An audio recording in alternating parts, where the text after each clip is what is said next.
Day 7, underground. Depth, approximately 800 meters below surface. The glyphs, they're not just carvings. When I touched the third panel, something... God, the sound! It's like the cave itself is... remembering. This changes everything my father believed. Everything we thought we knew about.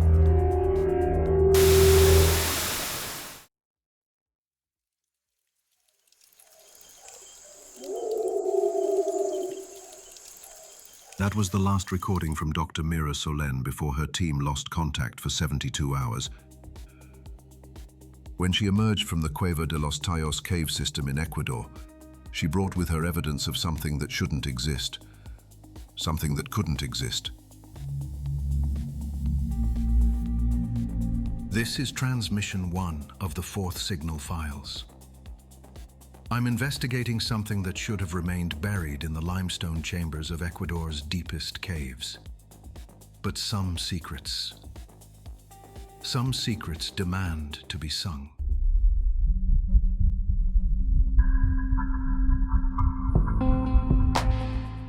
Today's file, The Cave That Remembers, recovered from the personal archives of Dr. Mira Solenne, filed under Initial Contact Protocols.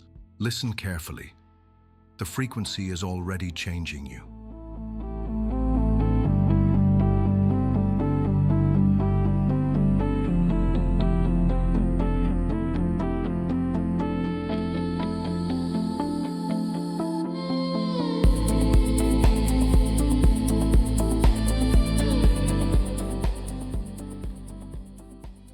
Let's start with what we know to be true, verifiable. Public record, July 1976. Neil Armstrong, yes, that Neil Armstrong, first man on the moon, joins a British Ecuadorian expedition to explore the Cueva de los Tallos. Officially, he was there as an honorary member, lending his fame to what was billed as a geological and archaeological survey. The cave system represents one of the most significant geological formations in South America. What we hope to find there will contribute to our understanding of pre-Columbian civilizations. That's the official story. But why would the most famous astronaut in human history travel to a remote cave system in Ecuador? A cave system that local Shuar indigenous people claimed contained a metal library left by ancient beings.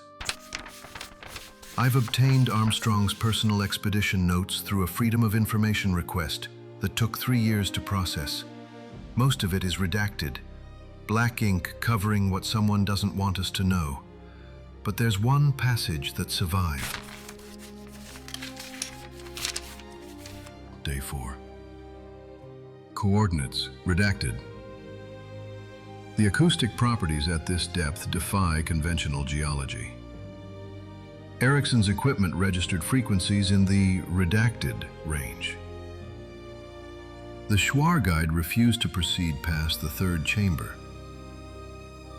He kept repeating something about the old songs. When asked to elaborate, he said, "The cave remembers what the stars forgot." The cave remembers what the stars forgot. Armstrong never spoke publicly about what he saw in those depths. The expedition's findings were classified by both the Ecuadorian and British governments. Officially, they found nothing of significance. Unofficially, well, that's where Dr. Eduardo Solenne enters our story. Dr. Eduardo Solenne, archaeologist, linguist, father. He joined a follow-up expedition in 1987, convinced that Armstrong's team had missed something crucial, something hidden in the frequencies themselves. He was right, but being right cost him everything.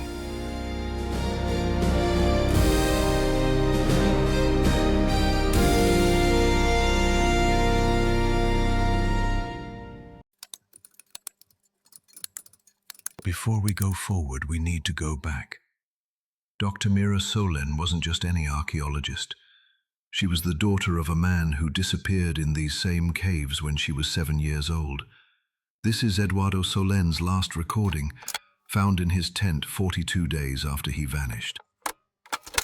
Personal log, day 12.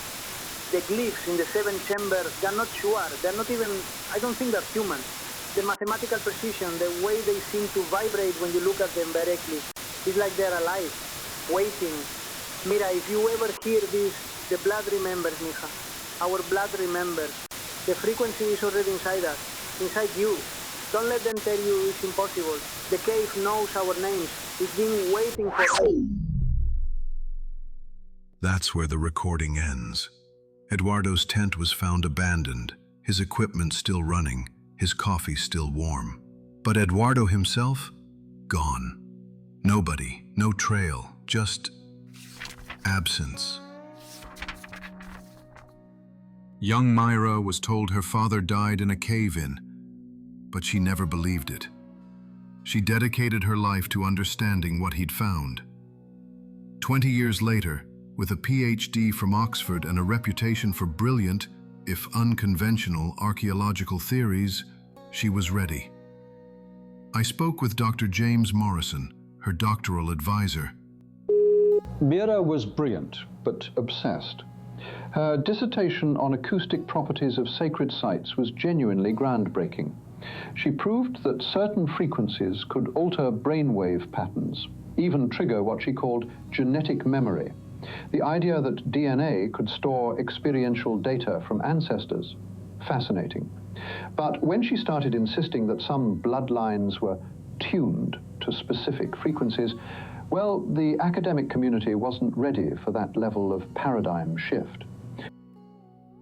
But someone was ready. That year, Mira received funding from an unexpected source, Aerolink Industries. Yes, the aerospace company. They claimed they were interested in her acoustic research for materials testing. The real reason was in an encrypted email I've obtained from an Aerolink whistleblower. Subject: Project Fourth Signal, urgent. From ktavros@aerolink.corp to m.solenne@oxford.edu. Dr. Solenne, your father was right. We've detected the same frequency pattern from 3 locations: Cueva de los Tallos, the Bosnian pyramids, and location redacted. Satellite scans show the pattern is growing stronger. If your genetic markers are what we think they are, you're the only one who can activate the full sequence. The board has approved unlimited funding. The question is, are you ready to finish what your father started? P.S. They're listening, all 3 of them. We need to move fast. All 3 of them. Keep that phrase in mind, it becomes important later. Mira accepted immediately. Within a week, she was on a plane to Ecuador with a team of 12 specialists and equipment worth more than most archaeological expeditions see in a decade. She was about to discover that her father hadn't disappeared. He'd been translated into something the cave could understand.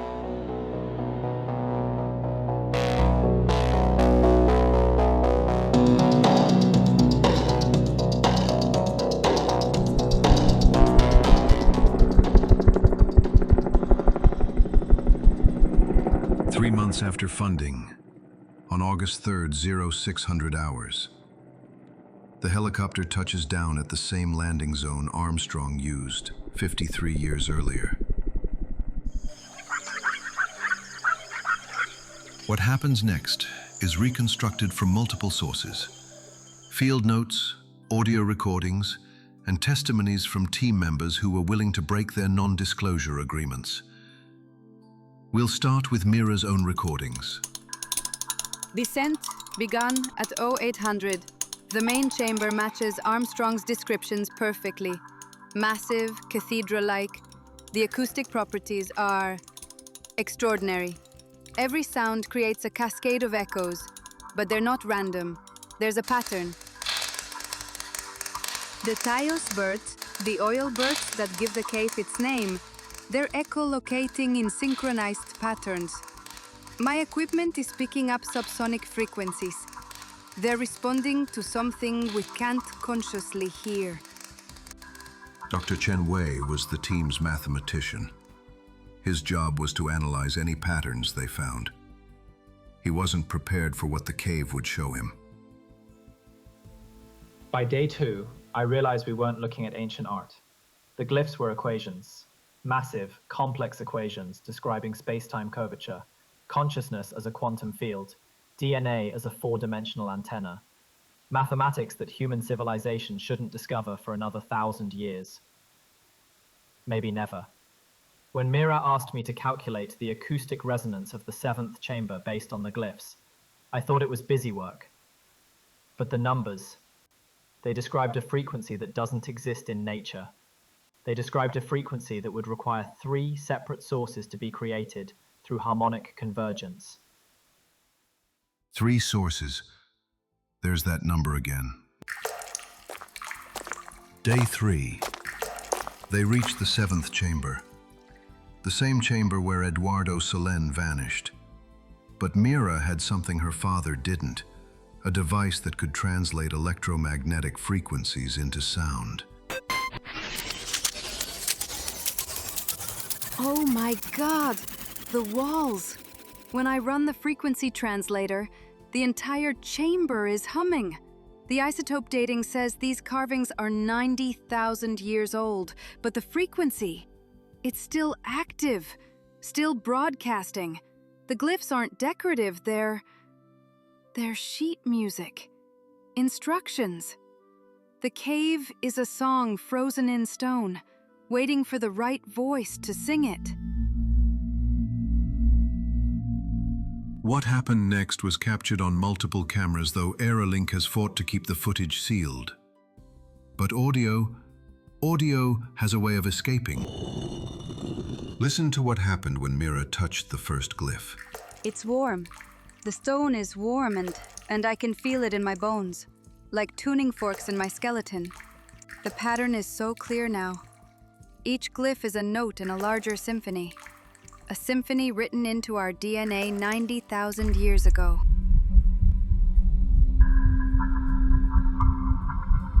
I can see him, Papa.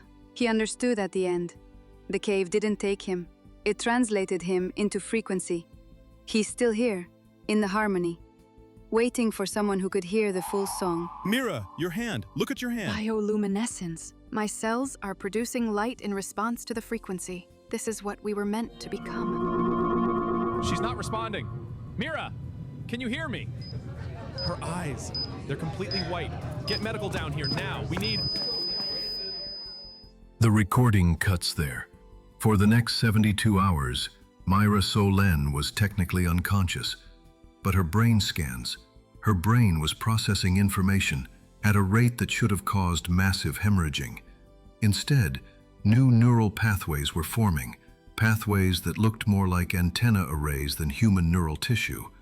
When she woke up, she wasn't alone in her mind anymore.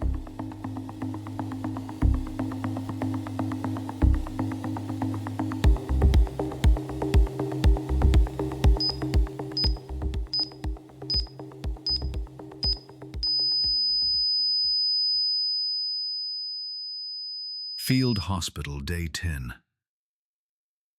1447 local time.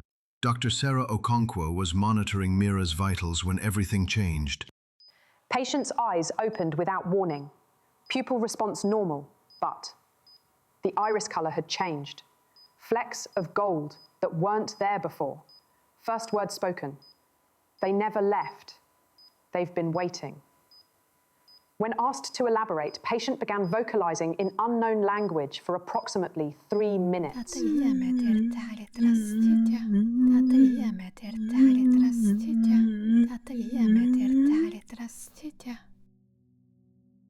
I've had that vocalization analyzed by linguists, mathematicians, and code breakers. It's not random. It's a complex mathematical proof describing faster than light travel using consciousness as a medium. But encoded in the mathematics was something else. A warning. When Mira fully regained consciousness, she insisted on immediate debriefing. What she revealed changed everything Aerolink thought they knew about human history.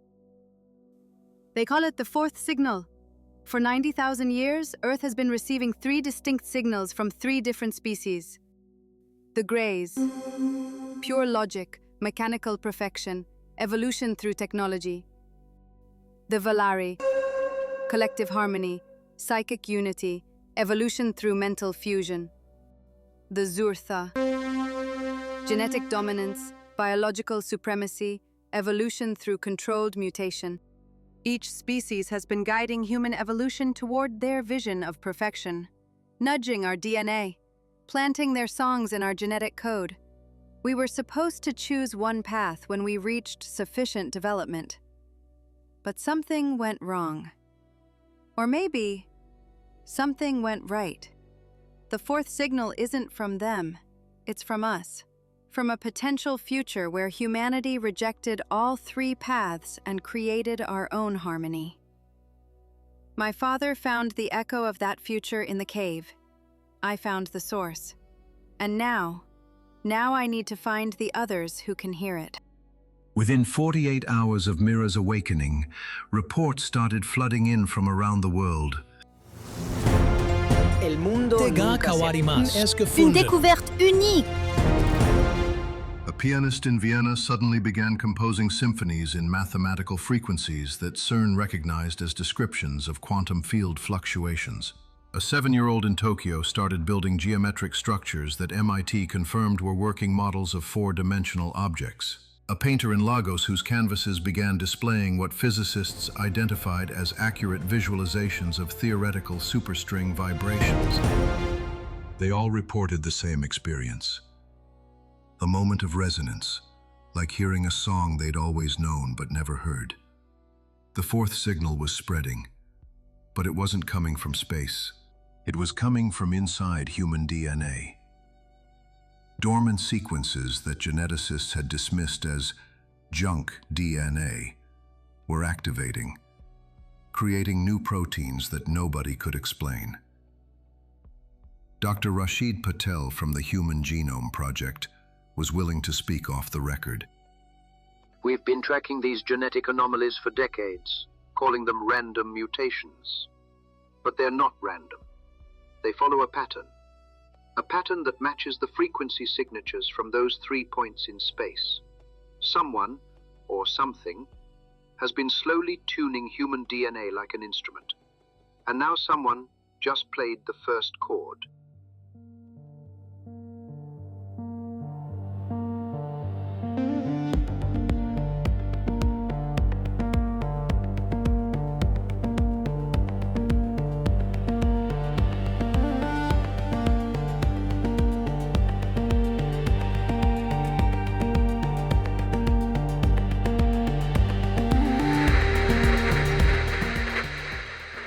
After Mira's return from the caves, every radio telescope on Earth detected something unprecedented. 3 distinct signals from 3 different points in space, all arriving at Earth at exactly the same moment. The first, binary, mechanical, perfect mathematics with 0 variation, the language of absolute logic. The second, harmonic, complex, like 1,000 voices singing in perfect unity, the sound of collective consciousness. The third, dissonant, aggressive, a pattern that seemed to corrupt any system that tried to fully analyze it. The frequency of controlled chaos.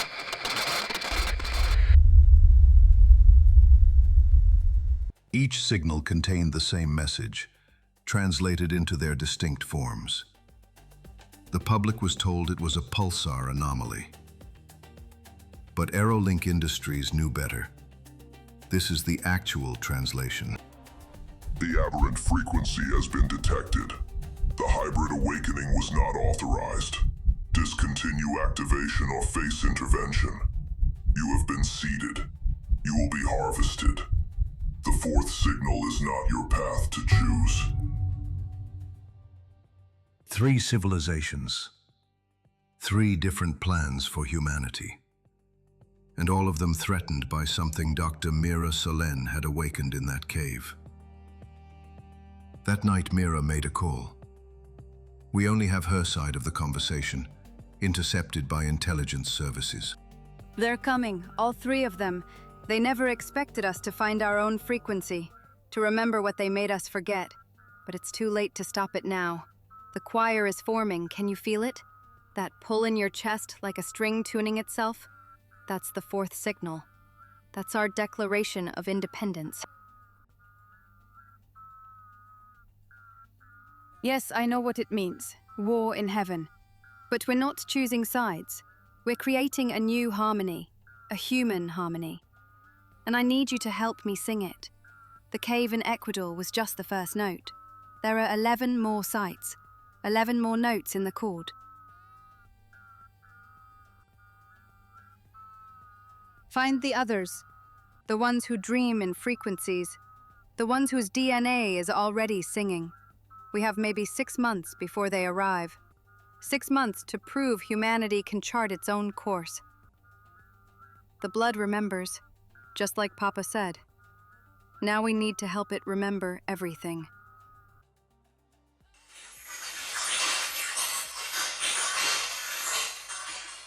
That was 3 months ago. Since then, Dr. Mira Solenne has disappeared. Aerolink Industries claims she's on a research sabbatical. But I know better, because 2 days ago I received this. The spiral choir gathers. The first note has been sung. The cave was just the beginning. If you're hearing this frequency in my words, you're already changing. Check your dreams. Check your DNA. The fourth signal doesn't choose us. We choose it. And the choice is coming sooner than they want.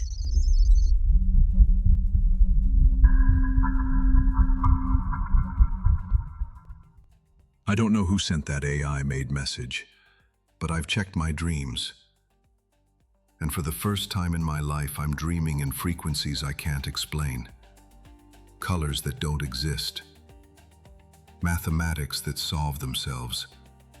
And always, always, the sound of something vast and patient, waiting to be born.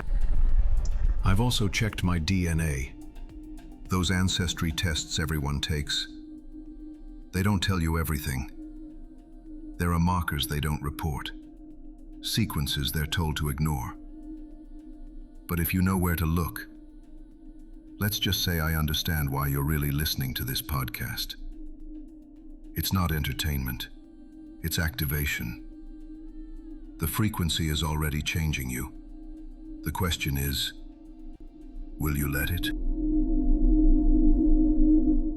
Next time on the Fourth Signal Files, Dr. Eduardo Solenne's disappearance wasn't unique. 12 sites, 12 disappearances, 12 bloodlines. We'll follow the pattern across the globe and discover why some families remember what others were made to forget. And we'll hear from someone who claims to have been inside the Volare collective consciousness and lived to tell about it.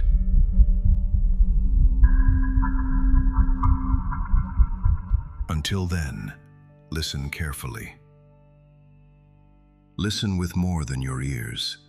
The fourth signal isn't just a frequency, it's a choice. And that choice is coming faster than anyone expected. This has been transmission 1 of the Fourth Signal Files. Stay tuned, stay aware, and whatever you do, don't ignore the resonance. Remember, the cave remembers what the stars forgot.